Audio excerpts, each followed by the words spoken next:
It's time for the best coverage of the top stories in sports. The Sports Wrap with Jason Page starts now. On a Monday, and great to have you with us all across America and Canada. Just getting started. Get this week going. We got a lot to get into. Bill Bender drops by, as he does every Monday on the show, to talk about college football. We'll get to him coming up in about 10 minutes.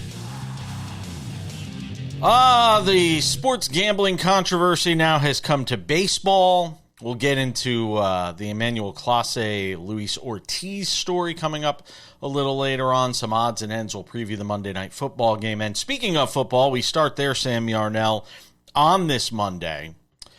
You are our resident Buffalo Bills whisperer, so I never have a problem going to you. And look, this would have been the lead story whether you were working on this show or not.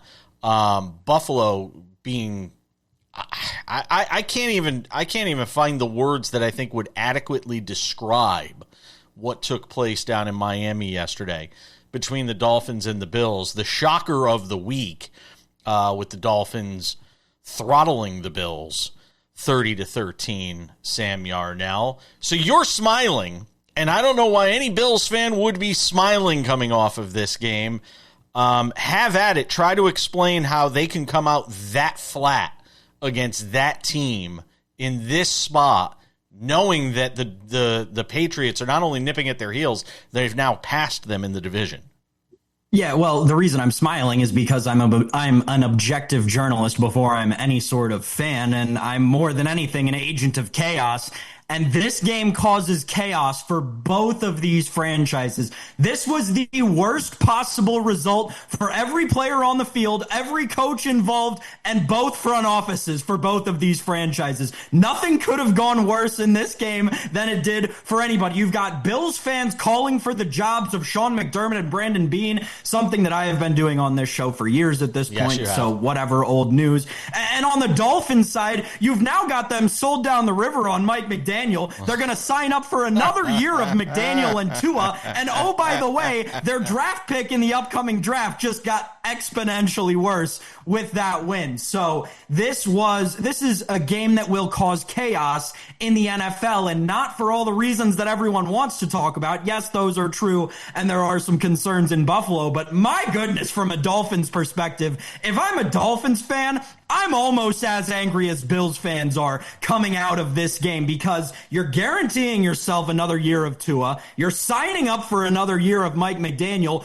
all in the week off of the week where you thought that there was finally positive change coming in the organization.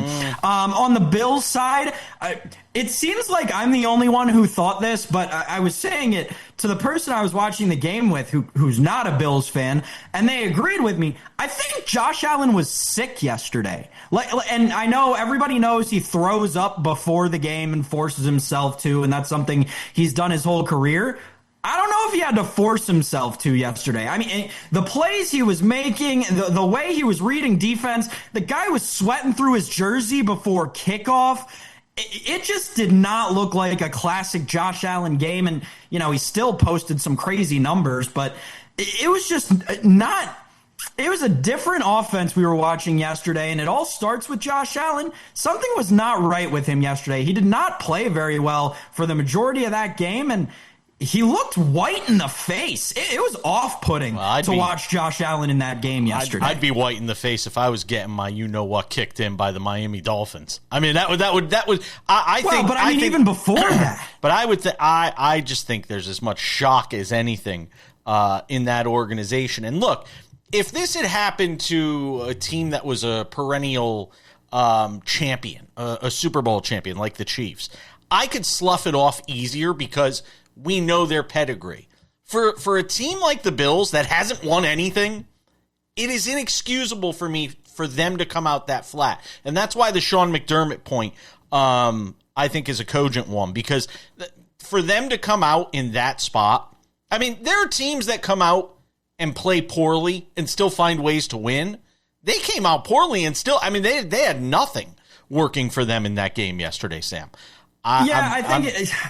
It is a little crazy to call for the job of a coach whose team is 6-3. I think anyone can agree with that, right? And it is the spot of all spots for the Bills to lose games. And people said this coming into the game, right? Everyone said they were paying so much attention to Kansas City last week. Maybe they were. Maybe they were just asleep and celebrated too hard after that Kansas City game, Jason. But regardless, ugly game for the Bills franchise. Just as bad of a win for the Dolphins, though. Yeah. They should not have won that game. Well, I mean, look, the Jets didn't do themselves any favors winning yesterday either. So, I mean, there's a few teams we could actually look at and have the Saints. I mean, we could have this conversation about a few teams yesterday. Let's go to the game of the day, the finish of the day in the NFL, Sam, and that would have to be what took place in Berlin between the Colts and the Falcons, and just a wild ending to this game. Jonathan Taylor goes for 240 plus. You've got, him getting another 40 through the air. You've got Daniel Jones with blood in his mouth. I mean, this thing was epic. What a performance. I have been as, insistent as anybody that I'm not a believer in the Colts when we get to the postseason.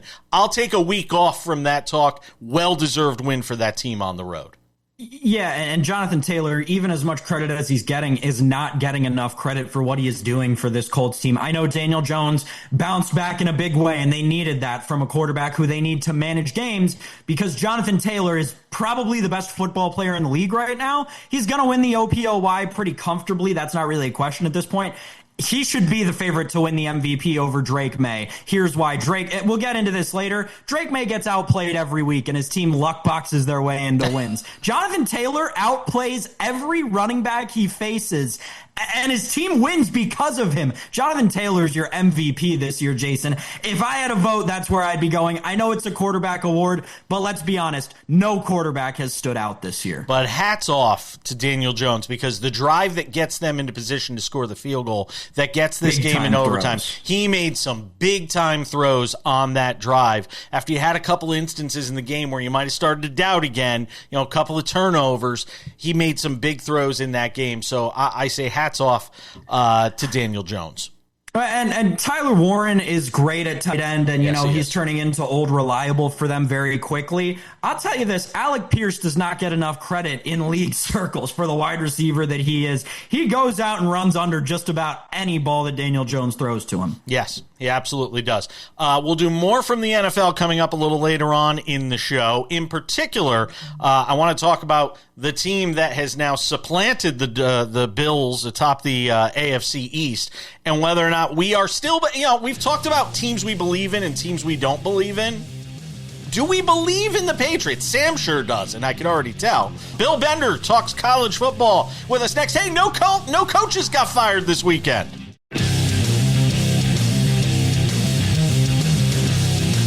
We continue, and a lot more football to talk about. Mondays are always football heavy. Spend a couple of segments with our friend Bill Bender. The Sporting News does a terrific job on all things college football, and can do the pro stuff as well.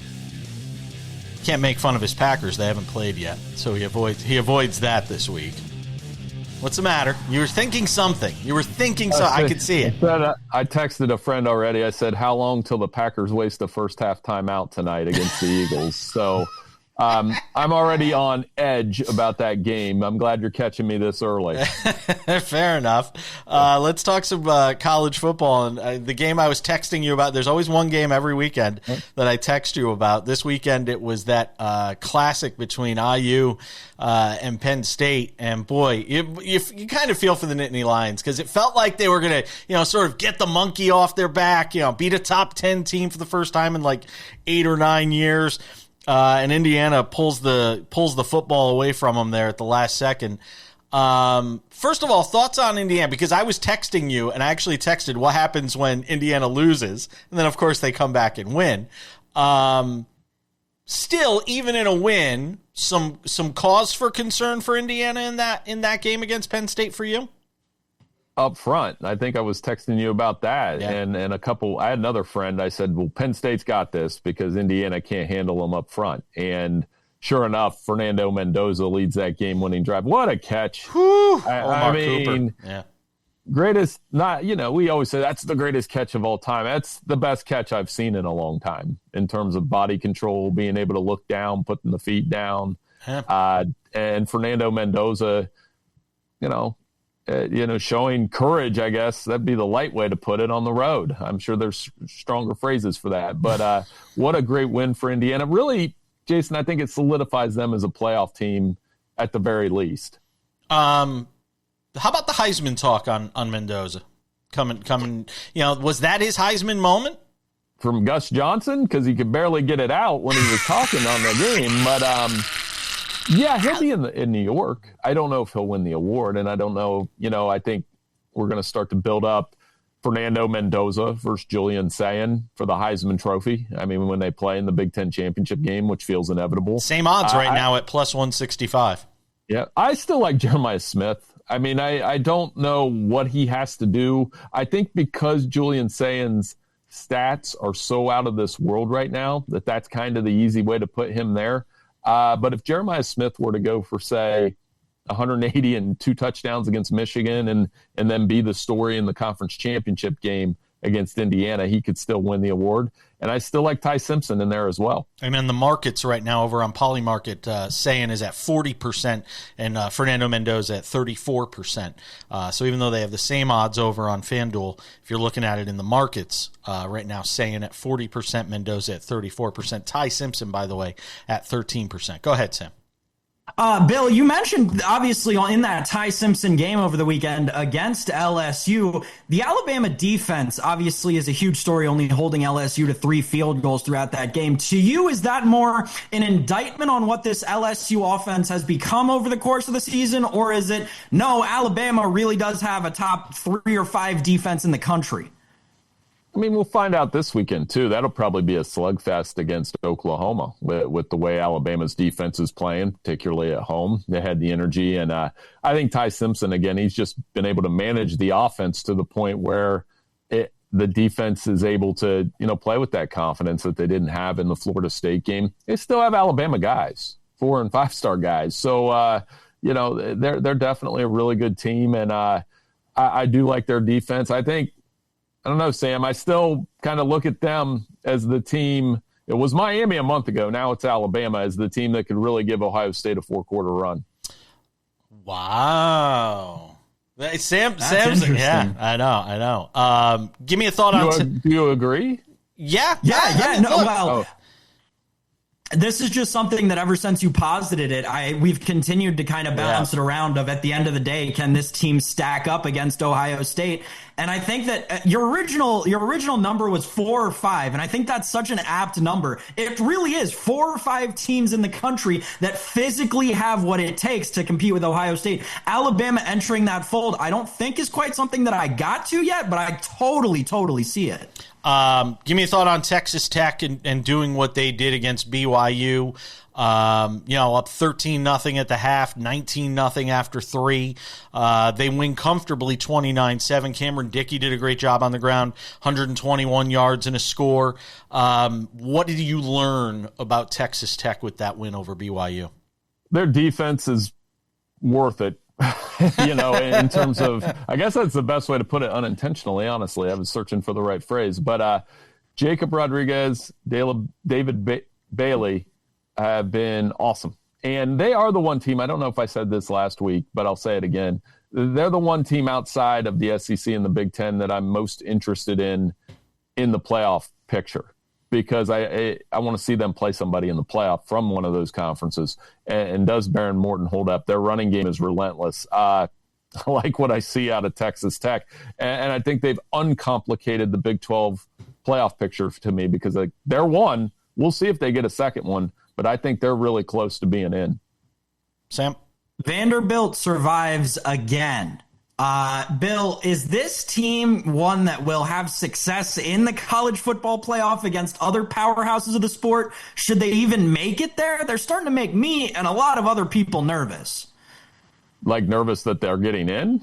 No, nervous that they've been completely fraudulent this whole time, and all this building up that we've had of, Pavia's actually a quarterback and this offensive line can compete with anybody. I think that may have been completely misguided. Well, I don't know about team, but I know Diego Pavia is dragging them to the college football playoff, and I think he'll get them there if Texas loses to Georgia. That knocks them down to 3 losses. All Vanderbilt has to do is win these next 2 games. That Auburn game went about how I expected in some ways. I knew that was going to be a challenge for them with that Auburn defense, and Auburn hadn't give up more than like 24 points in a game all year. So, I mean, Pavia is really dragging that team to the college football playoff. If they get to 10 wins, I think they'll get in. They will get a road game at that point, but this is a team that plays with confidence that they went into Alabama and played well. Red zone turnovers. They played Texas. They did not play well, but they rallied in the fourth quarter. Still were right there at the end. They're a team that I think can get in and will be fun to watch because of Diego Pavia. How about scrappy? Can we use the word scrappy? Yeah, I had to get my thesaurus out. Maybe scrappy fits that team for sure. All right. Bill Bender's hanging out with us from the Sporting News on college football. We got one more segment to do with him. By the way, shout out to my UConn Huskies. Yeah. Hell of a win against Duke. 7 wins for UConn this year? Sign me up for that. We're coming back.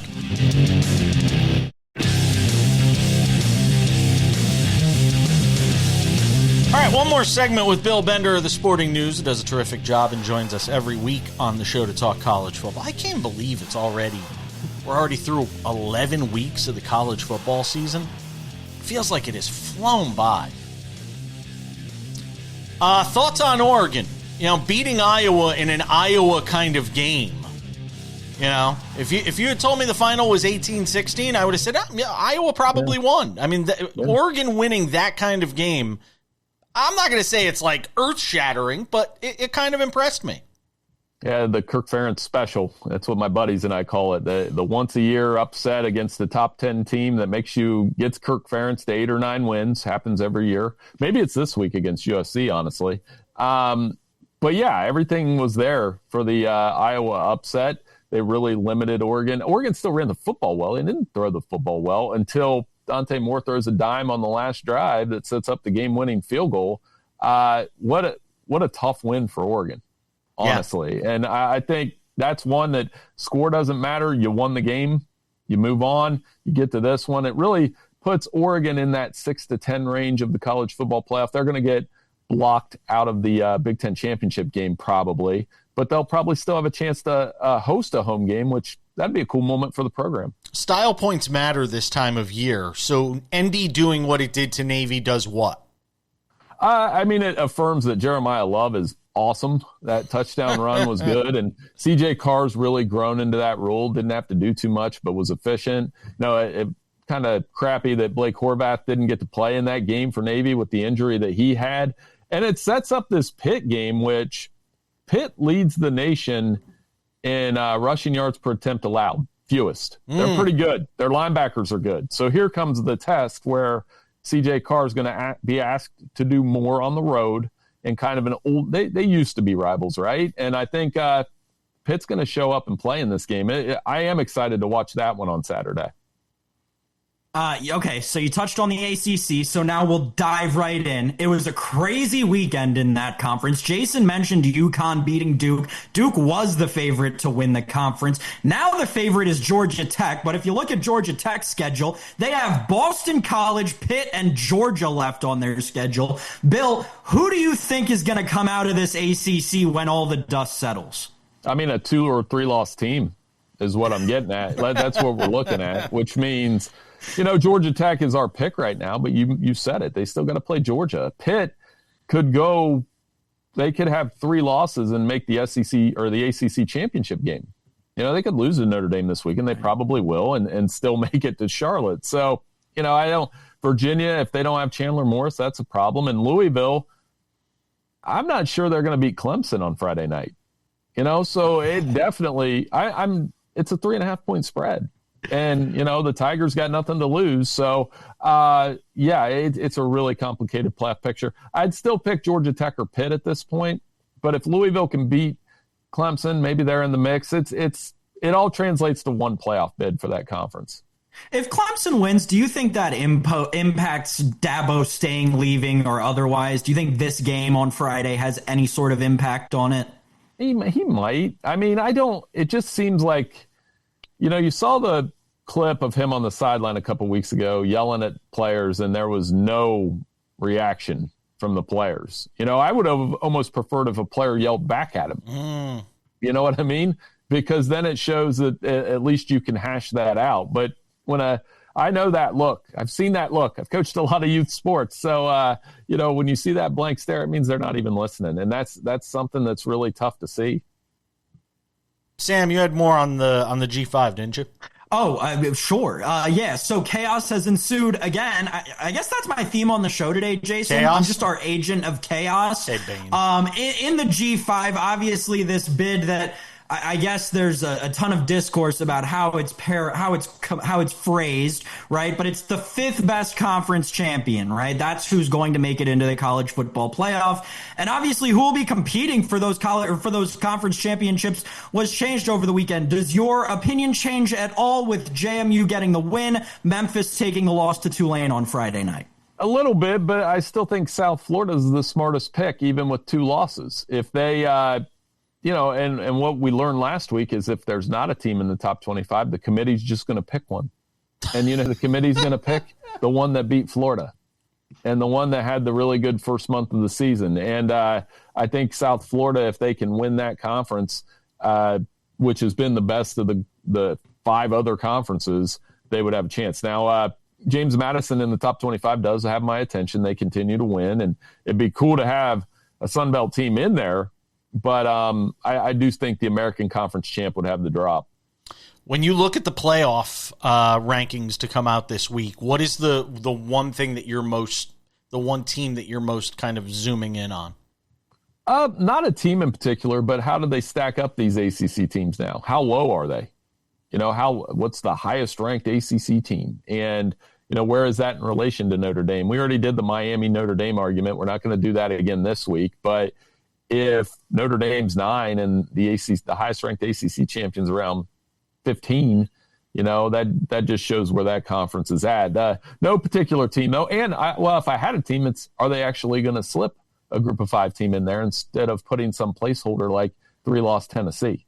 So that's my question, right? Is there any world where the committee decides we're going to go with 3 of the Power 5 or 3 of the Power 4 and we're going to take 2 G5 champions?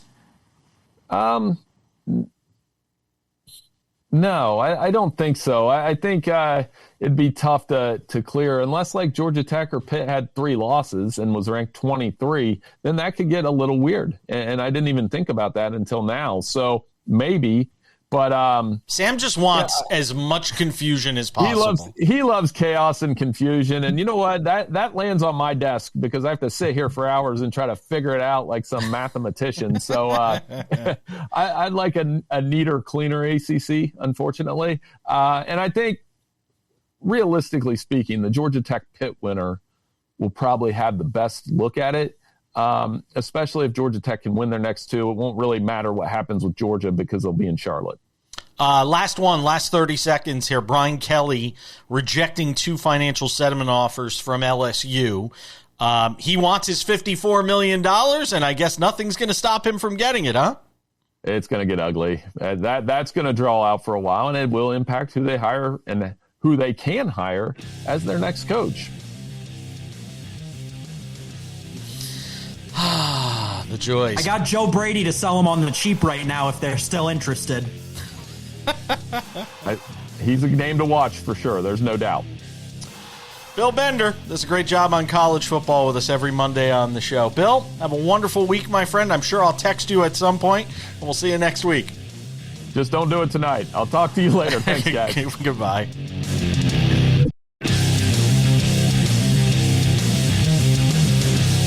Welcome back. Some more NFL to talk about in 10 minutes. A couple of more games. And if we don't get to the game you wanted to hear about today, don't worry. We've got weekend leftovers on Tuesday. We'll get to it. But Sam Yarnell, I didn't think we'd be talking about this on a Monday edition of the show. Major League Baseball with a new gambling crisis, this one involving Emmanuel Clase and Luis Ortiz. Now, it's new in the fact that now charges have been filed in this incident or incidents as it would be. Guardians pitchers Emmanuel Clase, Luis Ortiz, charged with fraud, conspiracy, and bribery. This going back to an incident that took place a couple of years ago, May of 23, it looks like, is where a lot of this was taking place. An alleged scheme to rig individual pitches. By the way, kudos to Jeff Passan, who did a good job reporting on this story. Now, these rigged individual pitches allegedly led to gamblers winning hundreds of thousands of dollars, according to an indictment that was unsealed by federal prosecutors on Sunday. So Ortiz's attorney, I think, has said, or is it Clase's attorney? One of them is saying, hey, no, nothing to see here. We're going to vigorously defend our client. I think Ortiz was in custody. Clase is not as of the time that we put together the show.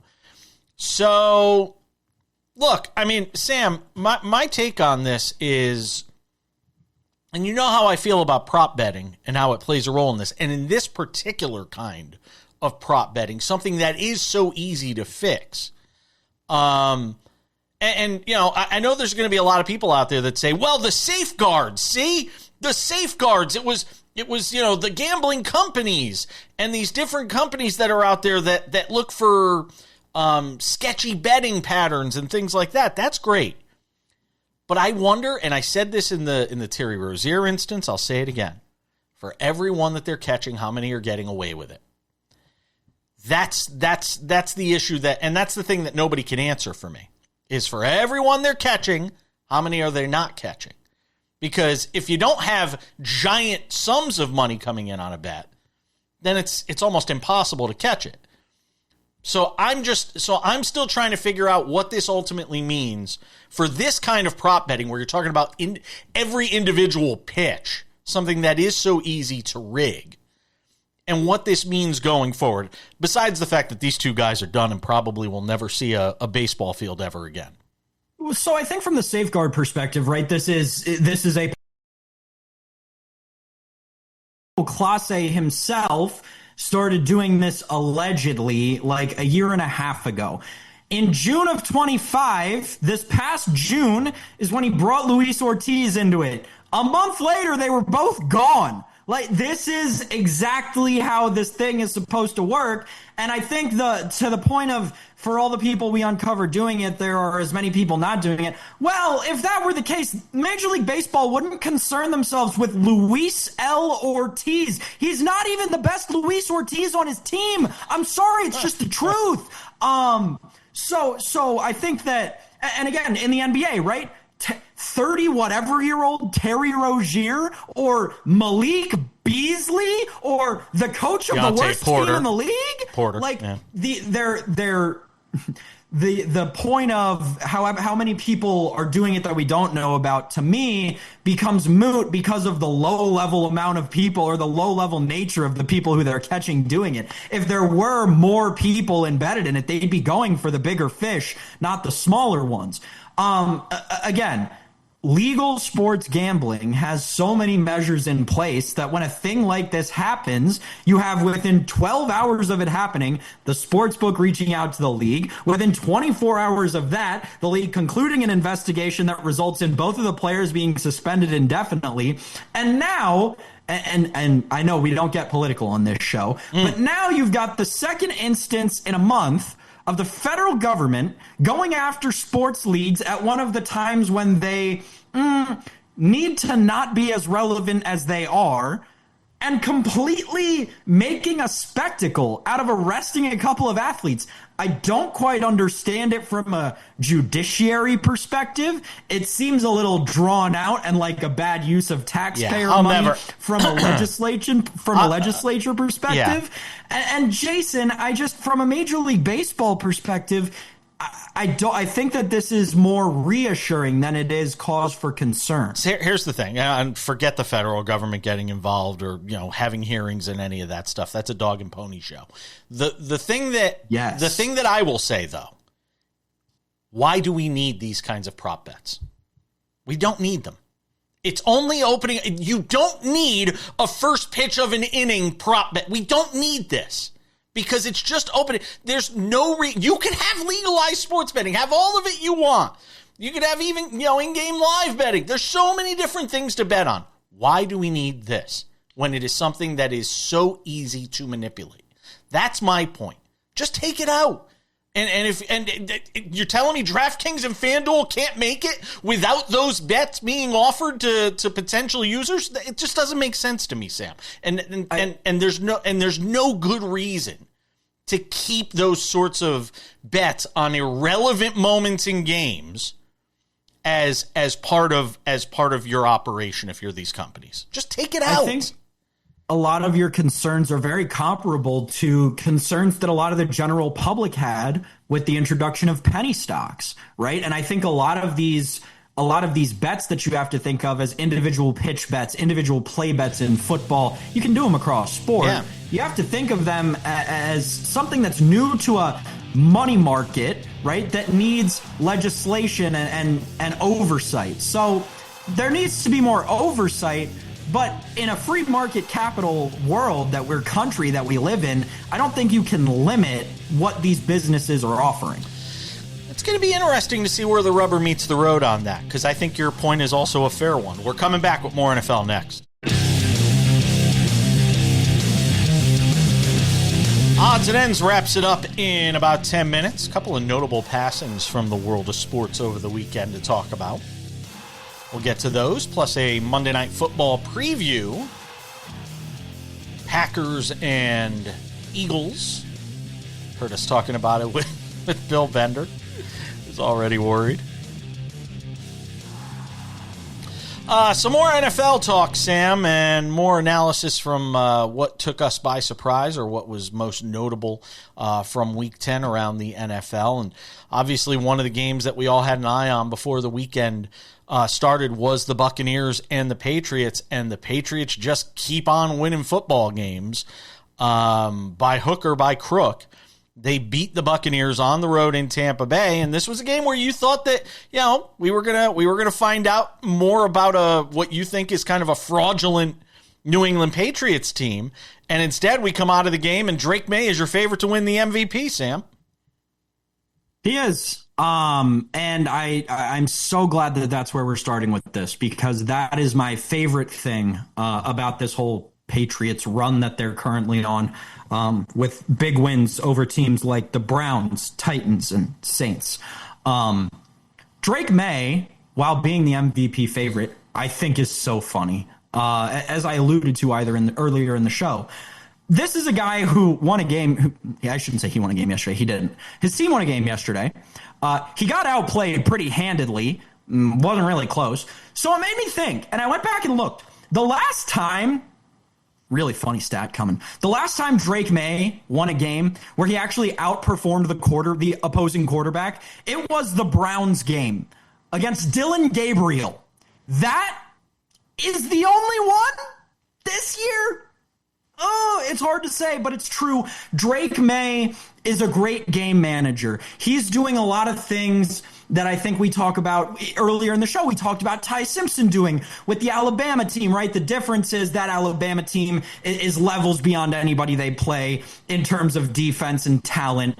This New England Patriots team is not. I'm not here to say it's a matter of time. I'm just here to say that they're complete and total frauds. There is a difference. Right now, if the playoffs started today, their first round matchup would be against the Bills in Foxborough. I would bet a substantial amount of money that the Bills are a field goal favorite on the road in that game. So while it's fun and I'm happy for Patriots fans who have suffered for a long time, it smells a lot like, and I really hate to say this part even less, the 2021 Patriots. Patriots fans remember that team well. It was Belichick's second to last year with the team. It was Mac Jones' first year, a year where Mac Jones went to a Pro Bowl and finished second in Rookie of the Year. Yes. He was great. You get a good year out of new quarterbacks, especially ones from UNC, when you go to New England. But I don't think that it's at all reliable on this happening again or him coming close to the MVP this year. Here's what's interesting to me. Throughout the year, we watched the sort of the AFC North and the mess that was there. and odds makers never moving off the Ravens. Despite how bad it was getting in that division, they never moved off the Ravens. But you know what? In the AFC East, the odds makers think the Patriots are going to win the division. They've got them at minus 240 against the Bills at plus 190. So here's what I ask you, Sam. And I guarantee you there are people at home asking this question. If New England's a fraud, and you want to point to some of the tomato cans they've beaten. They've now beaten Tampa Bay on the road. They've beaten Buffalo. If they are frauds, then what does that make Buffalo? Interesting point. I think Buffalo is a team that is deeply under-talented at weapon positions where they haven't been in the past. I think anybody would tell you that the injuries that the Bills have suffered this year have been almost as crippling as those of the 49ers. And I think that's actually the most apt comparison. I think the Bills and the 49ers have very similar season paths. They've had a copious amount of injuries at key positions. You have teams refusing to do deals with them at the deadline solely because they're such a good football team over the last couple of years. The Bills are an established contender year in and year out. They've actually been in this very situation as recently as 3 years ago with the Miami Dolphins in the place where the New England Patriots are now, 10 weeks into the season, favorites to win the division. The Bills still made it farther than the Dolphins did. I think they beat the Dolphins head-to-head that year in the playoffs, actually. So this is not unfamiliar territory for the Bills. They are the team that America loves to put down more than none other across professional sports. So when given the opportunity, I am not at all surprised that there's been reaction around the league to the Patriots in this way. The one thing that I'll say on May, it's kind of got Tim Tebow-ish vibes. He's only completing 51% of his passes this year. That's Tim Tebow. I'm just saying it's got a little bit of Tim Tebow vibes when we talk about his completion percentage. Okay, that's a worse insult than Mac Jones. I'm sorry. I'm just saying. I look at the completion percentage. Tim Tebow 19. But the one thing I will say, he takes care of the football, man. 19 touchdowns, 5 interceptions on the year. In the last minute, how concerned are we about the Steelers? Because, my God, that team couldn't do anything offensively against the Chargers. And look, I'm not even blaming Aaron Rodgers. I blame the Steelers as an organization because they, at the deadline, did not go out and get another receiver. And everybody knew they needed somebody to put alongside DK Metcalf, and they didn't get one. So I blame the Steelers as an organization as much as I blame anything for what's transpiring there. I don't think Aaron Rodgers is playing terrible football. I think he's playing all right. There's a couple of times where he looks rushed when the pass rush is coming. He's 41 years old. You don't want to get hit. I get it.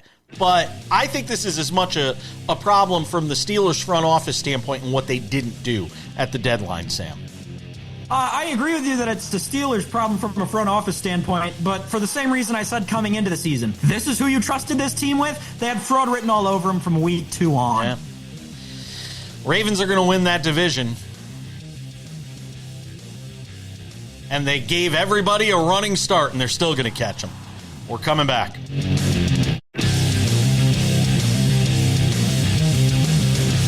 All right, just about time to put the wraps on this baby for a Monday. Tomorrow, NFL weekend leftovers.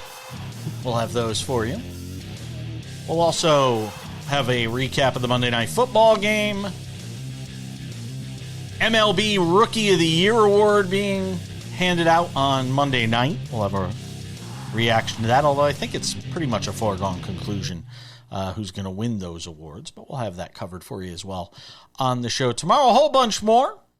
Before we go, though, a couple of reminders. If you haven't done so yet, make sure to subscribe to the SportsWrap with Jason Page podcast, available on all your favorite podcasting platforms: Spotify, Apple Podcasts, YouTube Podcasts, iHeartRadio, TuneIn, Odyssey, Amazon. Anywhere you get a podcast, you can listen to this show Monday through Friday, 45 minutes, right there waiting for you every afternoon, early in the afternoon. Make sure to go and subscribe. Also, the SportsWrap with Jason Page YouTube channel, which if you have not checked it out yet, full versions of the show Monday through Friday available there. SportsWrap shorts are available there as well. SportsWrap shorts, a great way to keep up with everything going on. They're a minute. They're real quick. And if there's a big breaking news story, we've got it covered there on our YouTube channel. In addition, we also have on TikTok, SportsWrap Jason Page. On Instagram, SportsWrap Jason Page. SportsWrap shorts available there as well. And without any further delay, on this Monday, time for some odds and ends. Odds and ends. Sad news from the world of sports this weekend. A couple of notable passings, Sam. Starting with Lenny Wilkens, Basketball Hall of Famer. And you know, we always joke around about everybody gets into the Basketball Hall of Fame. This guy was a true Basketball Hall of Famer. He passed away Sunday at the age of 88. Played for 15 years in the league, was an all-star 9 times, led the league in assists twice. Everybody thinks about him, what he did as a coach, leading the Sonics to a title in 1979, Coach of the Year in 1994, third most wins all time as a head coach. Man, did Lenny Wilkens do it all. He won 1,332 games, coached 2,487 games, won a gold medal in the 96 Olympics. I mean, is there any more to say about the greatness that was Lenny Wilkens, and not just a Hall of Fame coach / player, but a Hall of Fame human being? I have never come across anybody who had an interaction with Lenny Wilkens that didn't have something nice to say about him, Sam.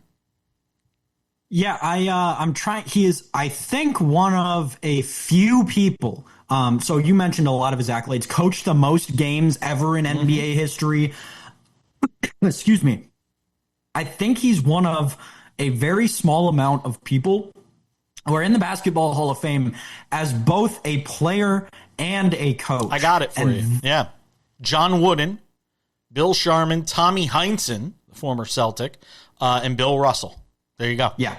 So he's the 5th ever to be in the Basketball Hall of Fame as both a player and coach. Truly a magnet in the sport of basketball for a general 4-decade run, right? Like from 1960 all the way through the 90s, he was around basketball. Truly incredible, very important player in terms of the history of the game. Yep. And yeah, one of the most underrated, most forgotten 15-year NBA careers that we've ever seen, Jason. Yep, absolutely. Paul Tagliabue passed away this weekend as well. The 4th NFL commissioner passing away. And, look, somebody that grew the league through, the commissioner I grew up with was Paul Tagliabue. You know, a lot of people today are growing up with Roger Goodell.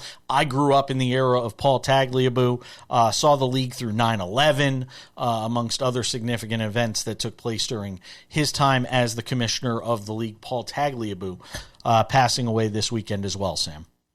The NFL that you watch today, people don't realize this. The NFL that you watch today is Paul Tagliabue's NFL.